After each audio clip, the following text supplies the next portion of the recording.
My name is Natalie, and until recently, most people, especially my in-laws, would have described me as quiet, observant perhaps, maybe even a bit of a pushover. For the past few months, my days had a familiar rhythm school runs, managing the household, and my actual job, which involves a lot of financial analysis. A detail my husband's parents, Eleanor and Howard Hudson, always seemed to conveniently forget. That particular Tuesday started like any other. I was at my desk, deep in a stack of budget reports for a potential acquisition my firm was considering, a complex web of numbers and projections. Then my phone buzzed, shattering the focused silence. They thought I was just their son's unassuming wife, the one who organized family dinners, and smiled politely at their endless monologues about their empire, Hudson and Company Realty. They had absolutely no idea I was on the verge of owning it. What unfolded over the next 48 hours would unravel a tapestry of deceit, entitlement, and breathtaking disrespect, but it would also reveal truths I'd buried and a strength I'd forgotten I possessed. There are always multiple truths in any family story, aren't there? The truth you present to the world, the truth your family believes, the truth you whisper to yourself in the dark, and then the actual unvarnished truth. I was about to drag all of them into the harsh light of day. For years, a part of me had felt small, diminished, particularly in their presence, like my own achievements were printed in a font too tiny for them to bother reading. But what I didn't know then, as my heart began to pound in response to my son's trembling voice on the other end of the line, was that this was just the beginning of their nightmare and my liberation. If you've ever felt disrespected in your own home by family, if you've had your boundaries steamrolled, or if you've simply been underestimated to a suffocating degree, then comment and subscribe because you're going to understand. Trust me, if you're tired of being the quiet one, while others bulldoze your peace, this story will change how you see family dynamics and your own power forever. To understand the earthquake that was about to hit the Hudson family, you need to understand the fault lines that had been forming for years.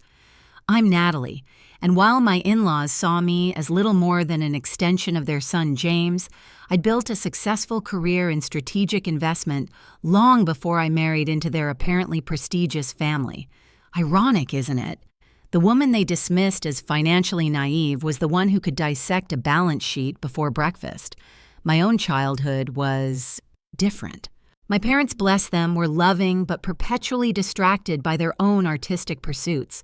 They fostered independence in me, perhaps to an extreme. I learned early to rely on myself, to observe, to plan. There was no family business, no dynasty, to uphold, just a quiet understanding that you made your own way.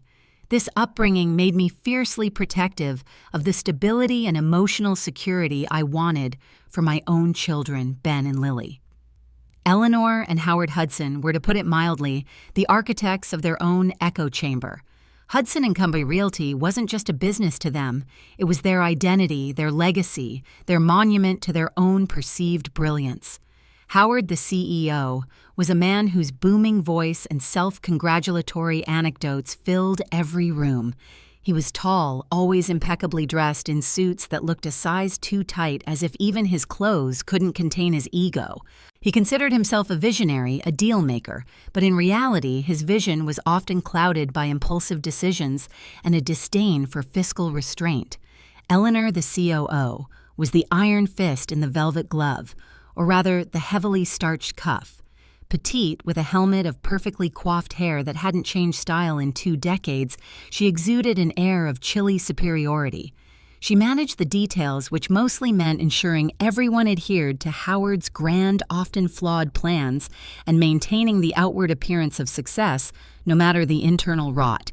James, my husband, and I have to admit sometimes when his parents were at their most infuriating, the name Daniel would flicker in my mind the stuffy, formal first name Eleanor insisted on using for him in their pretentious early days, a name he'd shed like an ill-fitting suit as soon as he could, was their only child. He's a good man, kind and intelligent, an architect with a genuine talent that predictably his parents had always tried to steer towards property development under their banner. He loved them, of course, but their overbearing nature had always been a source of tension, a quiet hum of frustration beneath the surface of our marriage. He often found himself playing reluctant mediator, a role he detested. Our children, Ben then 13 and Lily 10, were the center of my world. Ben, with his thoughtful eyes and burgeoning interest in coding, was already showing a keen sense of justice. Lily, a whirlwind of creativity and laughter, loved her books, her art, and the sanctuary of her brightly decorated bedroom. They were, in my unbiased opinion, wonderful kids, observant kind, and thankfully more my temperament than their grandparents. The favoritism and injustice weren't always overt knife-twisting moments. Often they were death by 1,000 paper cuts, tiny dismissals that accumulated over time. About 5 years ago, Howard approached James and me, voice hushed with manufactured urgency, about a temporary cash flow issue at Hudson & Co. They needed a significant sum, just to tide us over until this big commercial deal closes. My own financial senses were tingling with warning bells, but James, eager to help and avoid a parental meltdown, persuaded me. The loan was given with a vague promise of repayment within months. It took nearly 2 years, and only after James made increasingly uncomfortable calls. When it was finally repaid without a whisper of interest, naturally Eleanor remarked, "Well, that's what family is for, isn't it? Supporting each other." The implication was clear. Their needs were family needs. Ours were, well, secondary. Early in our marriage, Hudson & Company was considering expanding into a new market segment. I'd actually done extensive research on that very segment for my master's thesis. I cautiously offered Howard some insights, even a copy of my analysis. He patted my hand, smiled indulgently, and said, "That's sweet, Natalie, but this is the real world, dear. Very complex. We have seasoned professionals handling it." 6 months later, their expansion into that segment flopped spectacularly at considerable cost. He never mentioned my analysis again. For our 10th wedding anniversary, James and I planned a quiet getaway, something we'd been looking forward to for months. A week before, Eleanor called, announcing they'd decided to host a small, intimate dinner for us at their club. It turned out to be a thinly veiled networking event for Howard, with us as the reluctant show ponies. Our romantic getaway was overshadowed, our preferences completely ignored. When I tried to gently express my disappointment to Eleanor later, she sniffed. "Honestly, Natalie, some people would be grateful for such a lovely gesture." We went to a lot of trouble. Whenever I mentioned a promotion or a significant achievement in my own career, Eleanor would offer a tight smile and say, "Oh, that's nice, dear." Then inevitably, the conversation would pivot. Howard just closed on the old Miller estate, you know. Took months of shrewd negotiation.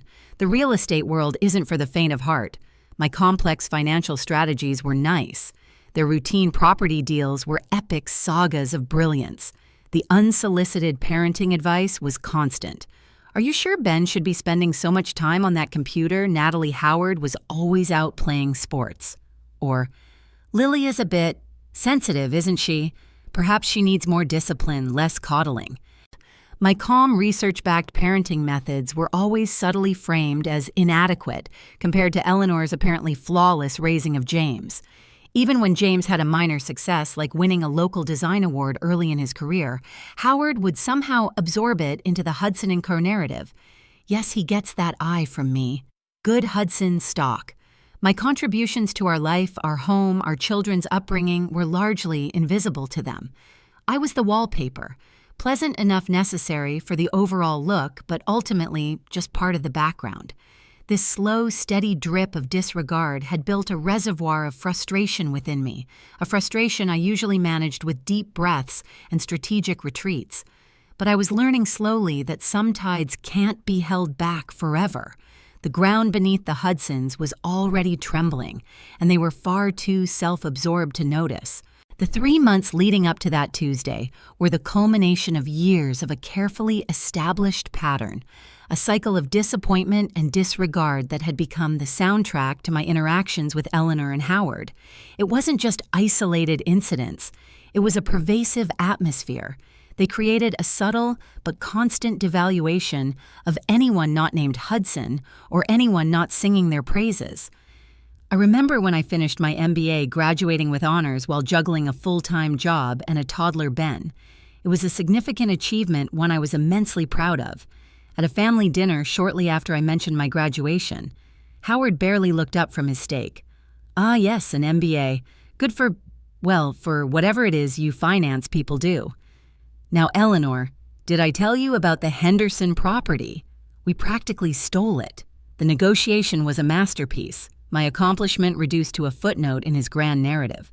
James squeezed my hand under the table, a silent apology, but the sting remained. Contrast this with any minor event related to Hudson and Company.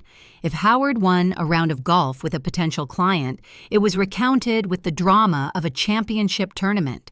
If Eleanor successfully renegotiated the lease on their copier, it was presented as a triumph of fiscal wizardry. Their world was the only one that mattered. Ours were mere satellites dimly reflecting their glorious sun.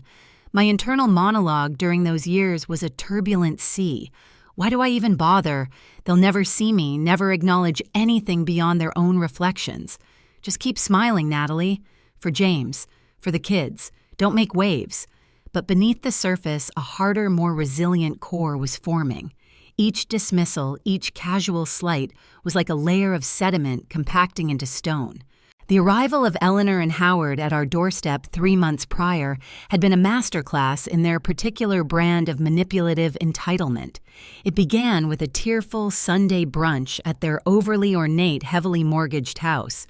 Temporary financial struggles. Howard had mumbled his usual bluster, deflated.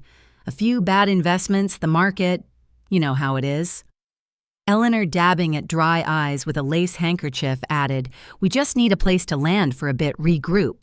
Your home is so spacious, Natalie, and it would be lovely to be closer to the grandchildren." My internal alarm bells weren't just ringing, they were screaming. I knew their spending habits, their aversion to sound financial planning. Temporary with the Hudsons could mean anything from a month to a geological epoch. The dialogue during that initial moving in discussion was telling. "We'll just need the guest room, of course," Eleanor had said already, mentally redecorating. "And perhaps a small space where Howard can set up a temporary office. He needs to be able to work naturally, to get Hudson and Company back on its feet. My study is quite small," I'd offered, already feeling the walls close in. "And I work from home 2 days a week." Eleanor waved a dismissive hand. "Oh, I'm sure we can make arrangements. Family helps family, after all." James, caught between his loyalty to me and his ingrained filial duty, looked miserable. "Mom, Dad, we'll make it work, but Natalie's right space is an issue. We need to be realistic." Howard puffed up slightly, a flicker of his old self returning. "Nonsense, James. A little creative thinking is all it takes. We Hudsons are nothing if not resourceful." Resourceful, it turned out, meant slowly but surely expanding their presence like an invasive species. First, it was their boxes spilling out of the guest room and into the hallway. Then Howard's temporary office started with a small desk in a corner of our sunroom, but soon his papers and files were colonizing every available surface. Eleanor took to reorganizing my kitchen, offering helpful suggestions that were thinly veiled criticisms of my perfectly functional system. "You know, dear, if you just put the spices alphabetically, it would be so much more efficient. That's how I always did it." A more recent dinner about a month before the explosion encapsulated the dynamic. "Natalie, this chicken is a little dry," Eleanor commented, poking at it delicately. "Perhaps a different roasting method next time I have a wonderful recipe." "Thanks, Eleanor, I'll keep that in mind," I said, my smile feeling painted on.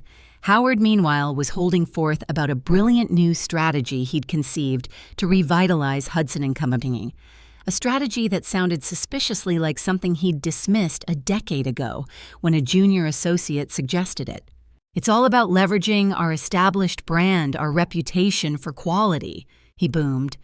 James interjected, trying to steer the conversation. "Dad, didn't you say things were still tight? Maybe focus on stabilizing first. Details. James, details." Howard waved his fork. You need vision in this game. Your mother and I built an empire from scratch, you know. People forget that. Ben, bless his observant heart, piped up. But Grandma didn't. Great-Grandpa Hudson start the company. Eleanor shot him a withering look. Your great-grandfather laid the foundation, Benjamin. But your grandfather and I transformed it into what it is today. Or what it was, I thought grimly. The air was thick with their self-congratulation and my unspoken resentment.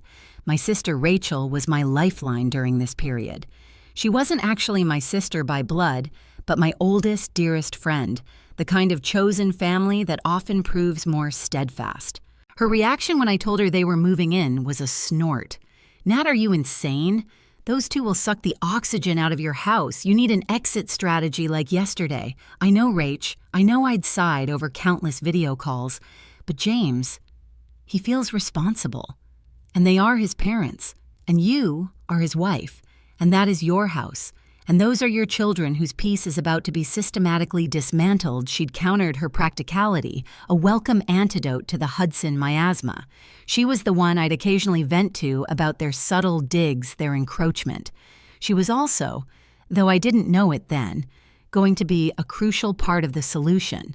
The most recent major disappointment just days before the infamous Tuesday was Howard's casual remark as he surveyed our backyard. You know, Natalie, this lawn is a bit unkempt. Back in our day, we had a proper gardener. Appearance is everything, my dear. Especially when one is trying to project an image of success, even if it's aspirational at the moment. It wasn't just about the lawn. It was about my home, my efforts once again falling short of their imaginary gold standard. It was the constant grinding erosion of my autonomy in my own space. The pressure was building, the ground beneath us groaning. They just couldn't hear it over the sound of their own voices. Little did they know I had been documenting everything, every dismissive comment, every financial anomaly I could find about their temporary struggles, every encroachment on our family life. The truth would soon come to light in the most unexpected way. The ordinary Tuesday morning shattered with the shrill cry of my phone. I was mid-sentence in an email to my team outlining the final points on the acquisition analysis. Natalie speaking, I said, expecting a colleague. Mom, Ben's voice was tight, high-pitched with a panic that instantly coiled in my stomach. Mom, you need to come home right now. Ben, what's wrong? Are you okay? Is Lily okay? My mind raced through a dozen horrifying scenarios. We're okay, but Grandma and Grandpa. Mom, they're taking our stuff out of our rooms. They're putting it all in the garage. They said they need our bedrooms for their offices. A cold fury, unlike anything I'd ever experienced, surged through me. It wasn't just anger. It was a primal roar of a mother protecting her young. I kept my voice deceptively calm for Ben's sake, but inside a volcano was erupting. Ben, listen to me. Don't argue with them. Just stay with Lily. I'm on my way. I'll be there as fast as I can. I slammed my laptop shut, grabbed my bag and keys, and muttered a curt, "Family emergency," to my bewildered assistant. The drive home was a blur of red lights and clenched jaws. My children's rooms, their sanctuaries, their safe spaces, violated. For offices, the audacity, the sheer, unadulterated entitlement was breathtaking. This wasn't just an overstep. This was a declaration of war. Years of simmering resentment of biting my tongue and forcing polite smiles coalesced into a single hard point of resolve. They had mistaken my patience for weakness, my silence for acquiescence. They were about to learn in very stark terms how profoundly they had misjudged me. Back when they'd first moved in, claiming temporary financial struggles, I'd done more than just sigh and make space. My professional instincts, honed by years of due diligence and spotting red flags in financial statements, had kicked in. I started digging into Hudson and Company Realty. It wasn't difficult. Public records industry whispers a few discreet inquiries through trusted contacts. The picture that emerged was far worse than the temporary struggles they'd confessed to. It was a company bleeding cash, crippled by debt, and hollowed out by years of Howard's grandiose schemes and Eleanor's rigid, outdated practices. They hadn't just made a few bad investments, they'd systematically run their legacy into the ground. And that's when I'd started buying. Not with malice, not initially. Perhaps it was a vague idea to protect James's potential, though dwindling inheritance, or to have some leverage if things got truly dire. I used a blind trust, ensuring my name was nowhere near the transactions. Share by share, as the stock price plummeted due to their mismanagement, I acquired a controlling interest, 51%. It had been a quiet, methodical process over the preceding months, a secret I held close. I hadn't decided how or even if I would use that power. Until now. Until they laid a hand on my children's belongings. I screeched into the driveway, my tires protesting. The garage door was open, and there piled haphazardly were Lily's brightly colored toy bins, her art easel, Ben's collection of graphic novels, his telescope, their clothes spilling from hastily packed boxes. My heart didn't just break, it shattered into 1,000 pieces of pure rage. I stormed into the house. The hallway leading to the kids' rooms was littered with more of their treasures. I found Eleanor in Lily's room, directing 2 bewildered-looking movers who were dismantling Lily's beloved canopy bed. Howard was in Ben's room, gesticulating grandly. "Yes, my desk will go here overlooking the garden. Excellent light. What do you think you are doing?" Each word was a chip of ice. They both turned surprised. Eleanor recovered first, adopting her martyr-in-chief expression. "Natalie, dear, we were just getting things organized. Howard and I desperately need proper office spaces if we're to get Hudson and Company back on its feet. We can't work effectively cooped up in the sunroom." "These," I said, my voice trembling, but dangerously low, "are my children's bedrooms. They're safe havens, not your bloody office annex." Howard scoffed. "Don't be dramatic, Natalie. They're young, they'll adapt. They can share a room or sleep in the den. It's a temporary sacrifice for the good of the family, for the good of the business that, might I remind you, has supported this family for generations." "A business," I retorted, "that you two have systematically driven into the ground through your incompetence and arrogance." Eleanor gasped, clutching her pearls, or where her pearls would be if she wasn't in her supervisor house dress. "How dare you, after all we've done for you, for James?" "Done for me?" I laughed, a harsh, brittle sound. "You've done nothing but undermine me, disrespect my home, and now traumatize my children. Movers." I turned to the 2 young men who looked like they'd rather be anywhere else. "Stop what you're doing. Put everything back. Now." The movers hesitated, looking from me to Eleanor. "You will do no such thing," Eleanor shrieked. "We are employing you." "And I stated, my voice ringing with an authority that surprised even myself. "Own this house. And you, Eleanor, and you, Howard, are guests here. Guests whose welcome is wearing dangerously thin. Get out of my children's rooms." Ben and Lily were huddled in the kitchen, looking pale and scared. Lily's eyes were red-rimmed. I knelt and hugged them fiercely. "It's okay, my loves. Mommy's here. This is not happening." I quickly called Aunt Rachel. "Rach, emergency. Can you take the kids for the night? My house has become a war zone." Rachel, bless her, didn't even ask for details. "Of course, bring them over. I'll order pizza. Battle gear on standby if you need backup." Getting the children out of that toxic environment was my priority. As I buckled Lily into her seat, she whispered, "Is Grandma really going to throw away my drawings?" "Never, sweetie?" I said, my jaw tight. "No one is touching your things again." That promise echoed in my soul. This was it, the breaking point, the moment the polite, accommodating Natalie died and the avenging businesswoman mother was born. Once the kids were safely with Rachel, I returned home. The movers, caught in the crossfire and clearly unnerved by my earlier tone, had paused. Eleanor and Howard were now in the living room, engaged in furious, hushed argument. I ignored them. I took out my phone and systematically photographed everything. The piles in the garage, the disarray in the hallway, the half-dismantled beds. Each click of the camera was a nail in their coffin. When James came home that evening, I showed him the photos. He'd been aware of the rising tension, the increasing audacity of his parents, but this was a new low. his face usually quick to find a diplomatic middle ground hardened into a mask of cold anger I'd rarely seen.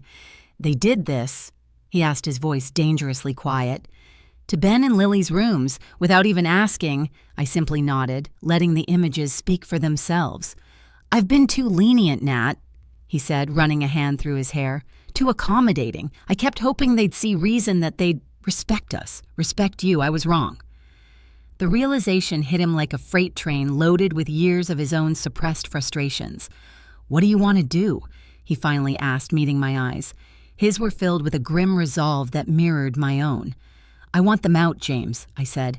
"Out of our home and out of the company." He blinked. "The company, Nat, how?" And so I told him everything. About my research, their true financial state, my methodical acquisition of Hudson and Company Realty. He listened in stunned silence, his initial shock giving way to a slow, dawning understanding, and then a reluctant sort of awe. You own Hudson and Co. 51% of it, yes," I confirmed.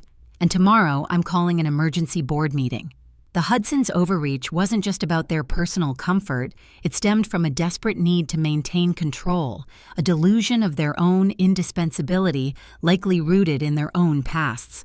Howard's father had been a stern, successful man who'd allegedly looked down on Howard's more flamboyant, less disciplined approach. Howard had spent his life trying to prove himself often by overcompensating.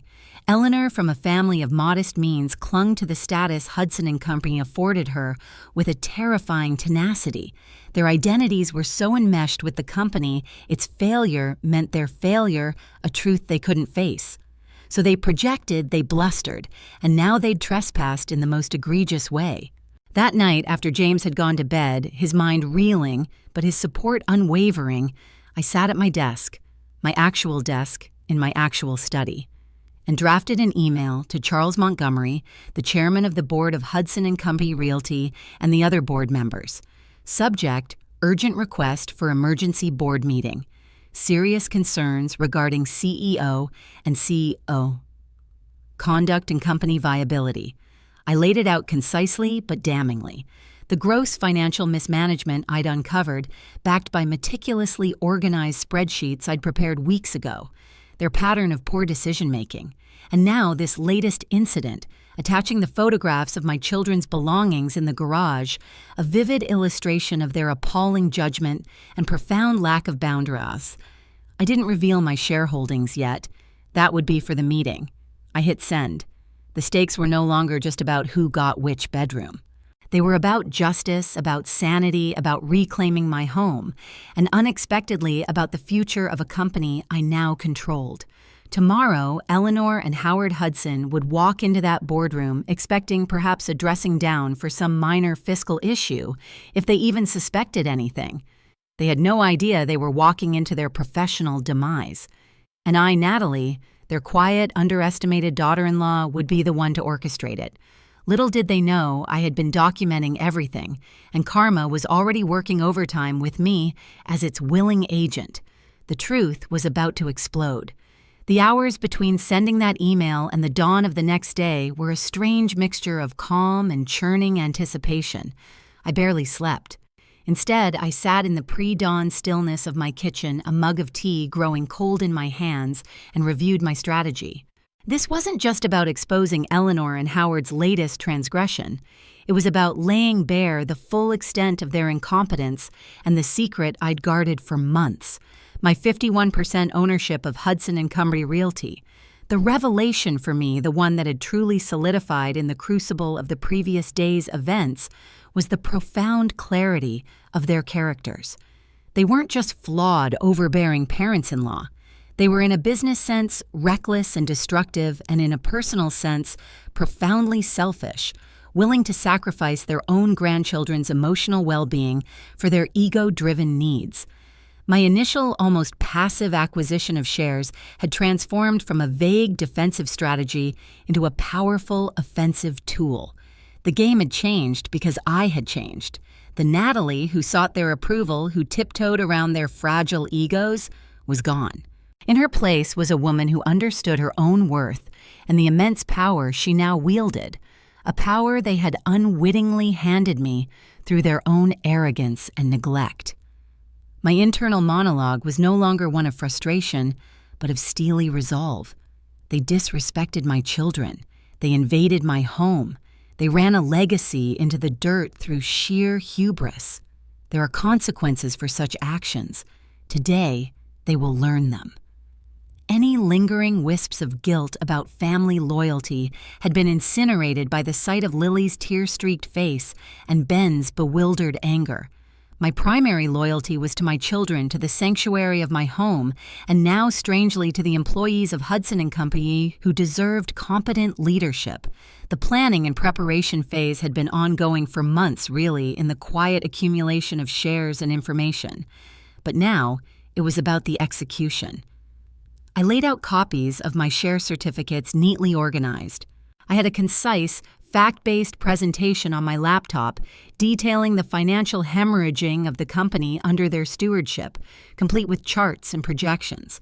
And of course, the series of photographs from yesterday, the visual gut punch. Charles Montgomery, the chairman, had replied to my email within an hour of my sending it well after midnight. His response was brief. Emergency meeting convened, 10:00 a.m. boardroom. Your presence is expected, Ms. Evans. He used my maiden name professionally, a subtle acknowledgement of my independent standing that I appreciated. He hadn't asked for details beyond what I'd provided, which told me he likely already had his own serious concerns about the Hudsons. The board, I suspected, was not entirely blind. James found me in the kitchen as the sun began to rise. He looked tired, but resolute. "Are you ready for this?" he asked, pouring himself a coffee. "As I'll ever be," I replied, managing a small smile. "It feels necessary." "Yeah, it is," he said firmly. "What they did yesterday, there's no coming back from that. And honestly, Nat hearing about the company, it explains so much. Their desperation, their bizarre behavior." He paused. "I'm proud of you, and a little terrified in a good way." His support was a balm to my nerves. This wasn't just my fight anymore. It was ours for our family.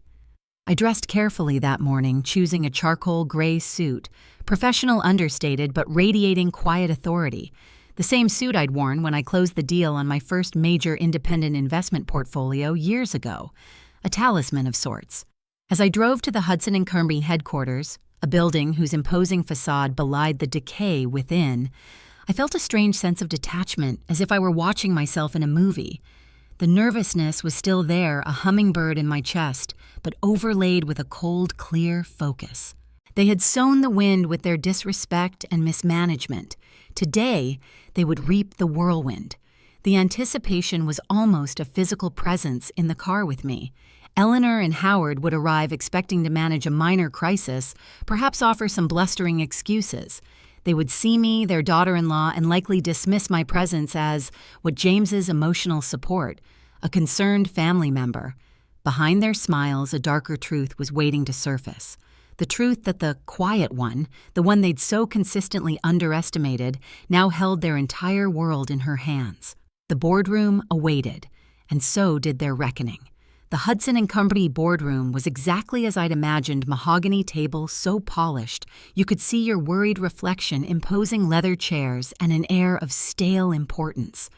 The other 4 board members were already seated when I arrived with Charles Montgomery.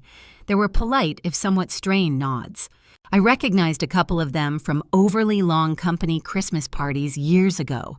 Stoic figures who always seemed to be observing Howard and Eleanor with a mixture of apprehension and forced deference. Eleanor and Howard swept in precisely at 10:00 a.m., a synchronized display of punctuality that was one of their few remaining virtues. Howard was bluff and hearty, shaking hands, while Eleanor offered tight, regal smiles.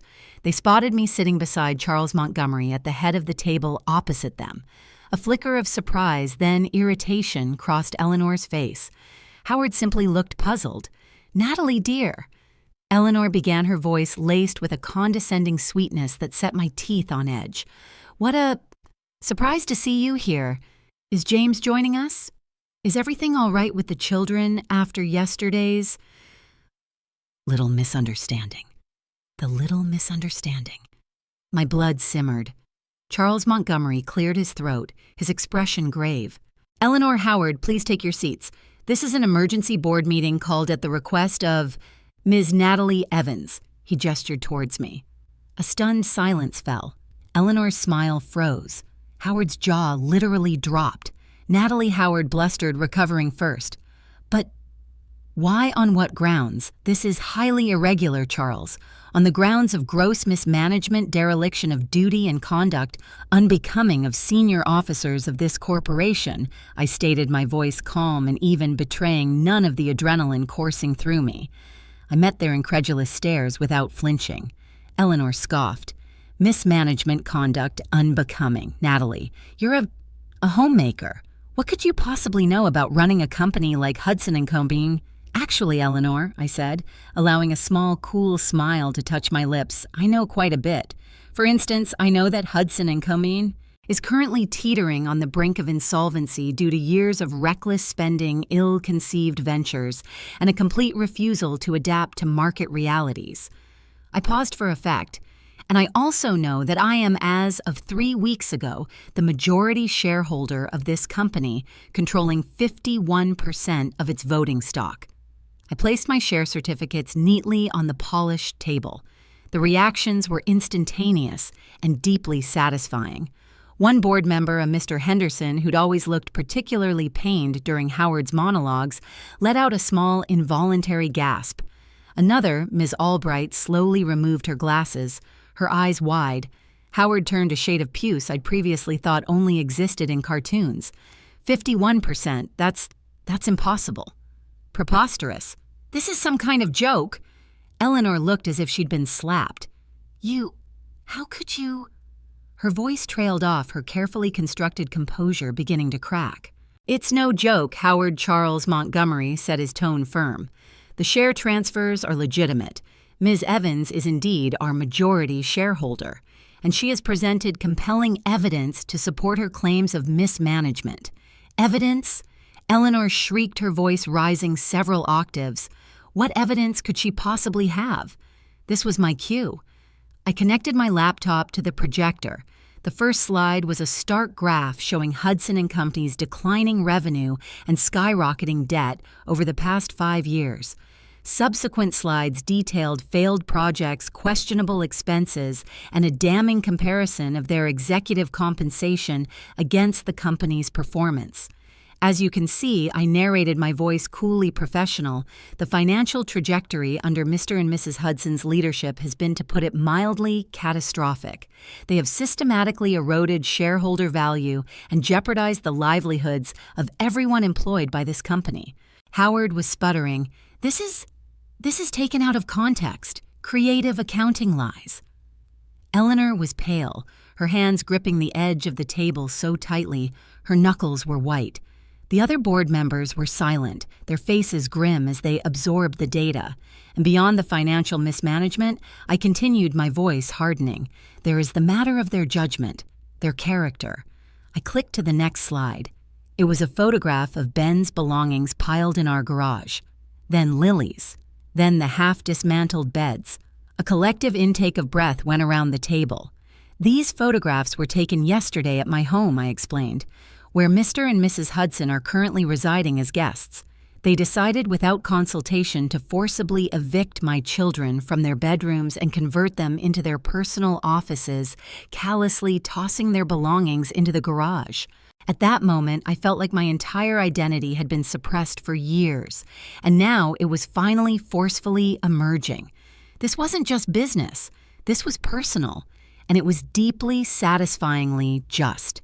They demonstrated a profound lack of respect, empathy, and basic human decency, qualities I believe are essential for anyone in a leadership position. Eleanor finally found her voice a strangled gasp. It was a temporary measure. For the good of the company, you're twisting everything. The only thing twisted here, Eleanor, I said, meeting her furious gaze, is your sense of entitlement and your priorities. Charles Montgomery surveyed the room. The evidence is compelling.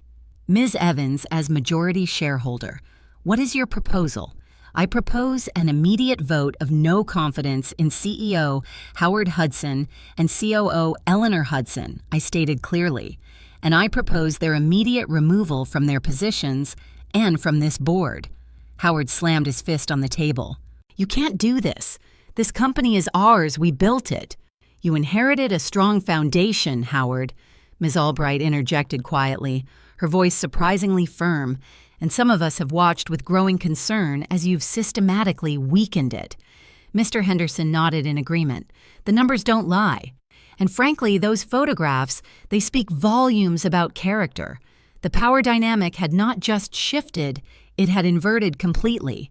Eleanor and Howard, who had entered the room as monarchs of their dwindling kingdom, were now exposed vulnerable, their authority stripped away. Charles Montgomery called for the vote. My hand shot up. Ms. Albright's followed. Then Mr. Henderson's. The fourth board member, a longtime crony of Howard's, hesitated, then reluctantly raised his hand. It was unanimous, excluding the Hudsons themselves. The motion carries. Charles announced, his voice devoid of emotion. Howard Hudson and Eleanor Hudson are hereby removed from their positions as CEO and COO effective immediately. Their seats on this board are vacated. The gavel in my mind fell with a resounding crack. Justice wasn't just served, it was a 5-course meal, and they were choking on every bite. Howard stared, slack-jawed, his face a mask of disbelief. Eleanor let out a sound that was half sob, half shriek. No, you can't. This is our life, our legacy, your legacy. I said, my voice softer now, but no less firm, is one of mismanagement and disrespect. You brought this upon yourselves. Howard surged to his feet, his face contorted with rage. You conniving little... After everything we've done for James, for you, this is how you repay us. By destroying us. I'm not destroying you, Howard, I replied calmly. I'm saving this company from your destructive tendencies, and I'm protecting my family from your toxic influence. Eleanor burst into tears, not the delicate, manipulative dabbing of yesterday, but ragged, ugly sobs of genuine despair and fury. We'll be ruined. We'll have nothing. It was a pathetic display, stripped of all their usual arrogance. The board members looked away, embarrassed or perhaps vindicated. Their public humiliation in front of the very people they'd lorded over for years was complete. James wasn't present. I hadn't wanted him to witness this ugliness directly, to be put in the position of seeing his parents so utterly dismantled by his wife. But I knew he'd understand. This wasn't about him or even about me entirely. This was about accountability. My moment of triumph wasn't a cheer or a fist pump. It was a quiet, profound sense of rightness, of a heavy weight finally lifted. The Hudsons had mistaken my kindness for weakness for far too long. Today, they learned the true meaning of consequences. Karma didn't just come for them, it brought an entire army armed with facts, figures, and photographs, and I was its general. The silence that descended upon the boardroom after Howard's outburst and Eleanor's ensuing meltdown was thick and heavy. The other board members seemed to collectively hold their breath, unsure how to react to the raw, undiluted downfall they had just witnessed. Charles Montgomery, ever the professional, finally broke the quiet. Security will escort Mr. and Mrs. Hudson from the premises, he stated, his voice even. This meeting is adjourned. 2 discreet security guards who must have been waiting outside entered and politely but firmly gestured for Eleanor and Howard to gather their belongings. Eleanor, still sobbing, allowed herself to be guided out, shooting me a look of pure, unadulterated hatred that I met with a calm, steady gaze.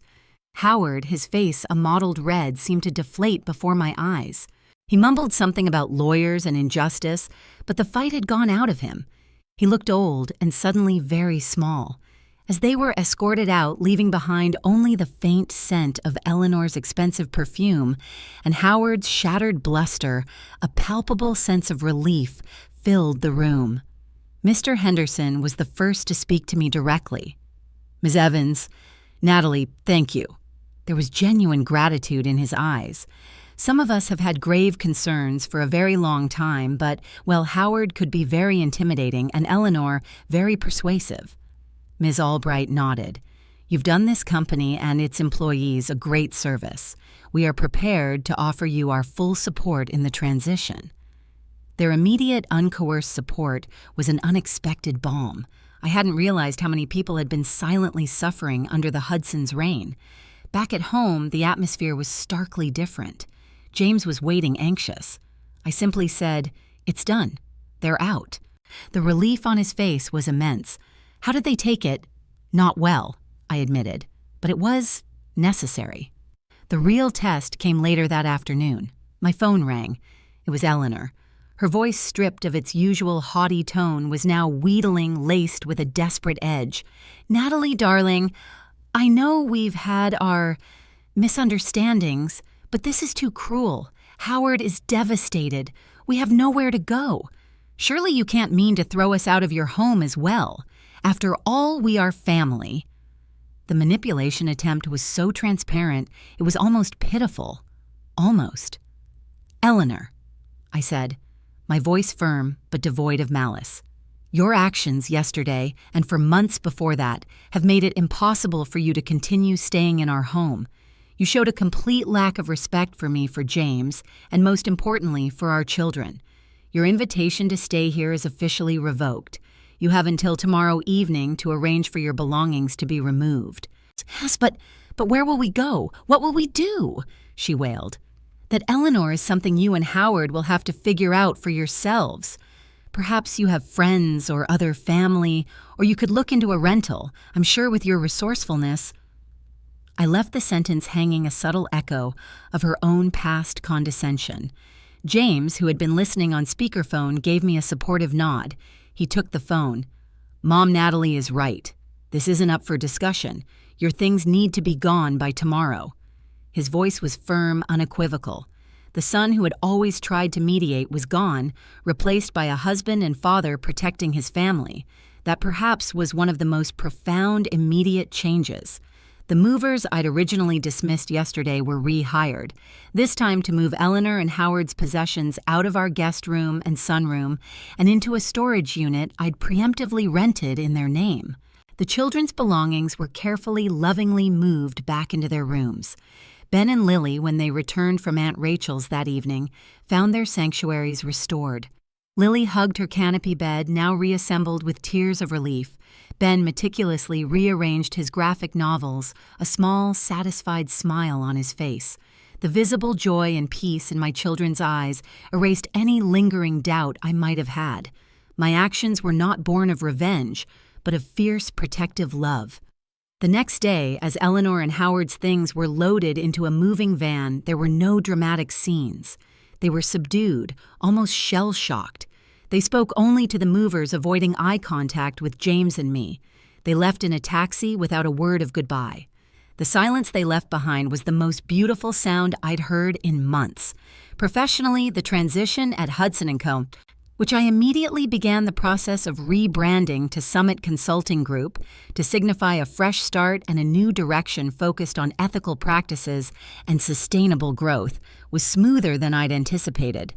Charles Montgomery agreed to step in as interim CEO while we searched for a permanent qualified replacement.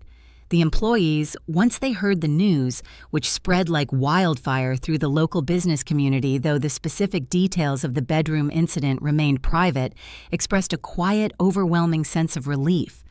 It seemed the Hudson's reign of error had been more widely recognized than I knew. My emotional processing of the victory was complex. There was exhaustion, certainly, a profound sense of relief, yes, but also a strange sort of grief. Not for Eleanor and Howard themselves, but for the family relationship that could never be for the years spent trying to earn the respect of people incapable of giving it. Yet overriding all of this was a deep, empowering sense of rightness. I had faced the dragons, and for the sake of my children and my own sanity, I had won. Justice wasn't just served, it was a comprehensive overhaul of a toxic system, both at home and at work. The house felt lighter, cleaner, as if a decades-long blight had finally been purged. 1 year later. It sounds like a line from a novel, but life often has a way of writing its own compelling chapters.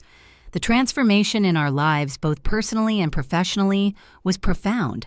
Our home, once a battleground of passive aggression and overt entitlement, was now a sanctuary of peace. The laughter of Ben, now a confident 14-year-old navigating high school with newfound ease, and Lily, a happy, thriving 11-year-old whose creative flair blossomed in the security of her own space, was the daily soundtrack. James and I were closer than ever. The shared experience of ousting his parents, while initially fraught, had forged a new level of trust and partnership between us. He'd fully stepped out of their shadow, embracing his role as an equal partner in our marriage and a fierce protector of our family unit. The oppressive weight of his parents' expectations and criticisms was gone, allowing him to breathe to be himself. Our weekends were filled with family hikes, game nights, and a simple, unburdened joy that had been impossible before. Summit Consulting Group was not just surviving, it was thriving. I'd taken on the role of chairwoman of the board, appointing a dynamic and experienced CEO, Sarah Chen, whose vision for ethical growth and employee well-being aligned perfectly with mine. We'd streamlined operations, invested in our team, and rebuilt trust with clients. The company, once a symbol of Howard's ego and Eleanor's rigidity, was now known for its innovation integrity and positive work culture. It turned out that treating people well and making sound financial decisions was surprisingly good for business. My initial investment had not only saved the company, but had also become a significant financial success, a quiet testament to the capabilities Eleanor and Howard had so readily dismissed. And what of Eleanor and Howard karma, as they say, didn't just come for them? It brought an entire U-Haul and parked it on their lawn. After being unceremoniously evicted from our home and their company, they'd attempted to stay with Howard's estranged sister, who, having endured decades of his condescension, gave them precisely 1 week before showing them the door. We heard through the grapevine because direct contact had ceased entirely after a few initial desperate voicemails filled with blame and self-pity, which we'd ignored that they were living in a small, rather grim rented apartment across town. Their reputation in the local business community was in tatters. Howard had apparently tried to launch a new consulting venture, but his tarnished name and lack of actual marketable skills meant it never got off the ground. Eleanor, stripped of her COO title and the status it afforded, reportedly spent her days complaining to anyone who would listen, which as time went on became an ever-dwindling number. They had, in essence, received the natural consequences of their actions. Their financial woes, once a tool for manipulation, were now starkly real and entirely their own to manage. There were no more bailouts, no more indulgent children to lean on, no company coffers to raid for personal extravagances. What goes around doesn't just come around, it multiplies when it's fueled by years of arrogance. My relationship with Aunt Rachel grew even stronger. She'd been my rock, my cheerleader, and the godmother to my children in every sense of the word. The board members of Summit Consulting Group became respected colleagues, fostering a professional environment built on mutual respect, a stark contrast to the fear and sycophancy that had characterized Hudson & Co. Looking back, I didn't see my actions as revenge. Revenge is a hot, messy emotion. What I felt was a cold, clear sense of justice, of necessity. I had protected my children, reclaimed my home, and salvaged a business that employed many people. I learned that boundaries are not suggestions. They are non-negotiable requirements for healthy relationships and self-preservation. I learned that being underestimated can be a superpower, allowing you the space to observe, to plan, and to act decisively when the time is right. My professional growth was mirrored by an even more significant personal growth. The quiet Natalie hadn't disappeared, but she was now integrated with a woman who knew her strength, valued her voice, and would not hesitate to use it to protect what mattered most. In the end, the truth didn't just set me free, it rebuilt me stronger on a foundation of self-respect and peace. The Hudsons had inadvertently given me the greatest gift of all the catalysts to become the woman I was always meant to be. The core moral of this story, the truth that settled deep in my bones after the dust cleared, is that protecting your peace and the sanctity of your family is not selfish. It's essential. For years, I allowed my boundaries to be blurred, my voice to be muted, all in the name of keeping the peace. But true peace cannot coexist with disrespect and entitlement. Sometimes the most loving thing you can do for yourself and for those you cherish is to make the hard choices to say no more and to enforce the consequences when lines are crossed. Another one that served me well is that being underestimated can be your greatest strategic advantage. While they saw a quiet wife, I was a savvy businesswoman gathering the tools for liberation. Never let anyone else's limited perception of you define your capabilities or your path. So I ask you, have you ever had to make a profoundly difficult choice to protect your family or your own well-being? What did you learn from that experience? When was your enough is enough moment, and how did it change you if this story resonated with you, if you've ever felt like the quiet one pushed too far? Please like this video, subscribe for more tales of empowerment and hard-won wisdom, and share it with someone who needs to hear they're not alone in their struggles.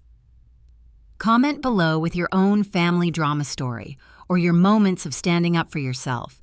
Let's support each other and build a community where strength and self-respect are celebrated. Hit that subscribe button if you're ready to hear more stories of triumph over adversity, because trust me, there are more battles fought and won in the quiet corners of life than we often realize. Remember, your worth isn't defined by those who try to diminish you, belittle your achievements, or steamroll your boundaries. It's forged in the fire of your challenges, built by your courage to stand up for yourself, and what's right and polished by your resilience. You are powerful, you are capable, and you deserve to be treated with respect always. Don't be afraid to be the one who changes the dynamic. Stay tuned for more stories, more lessons, and more reminders that you hold the pen to your own life story. Write it boldly,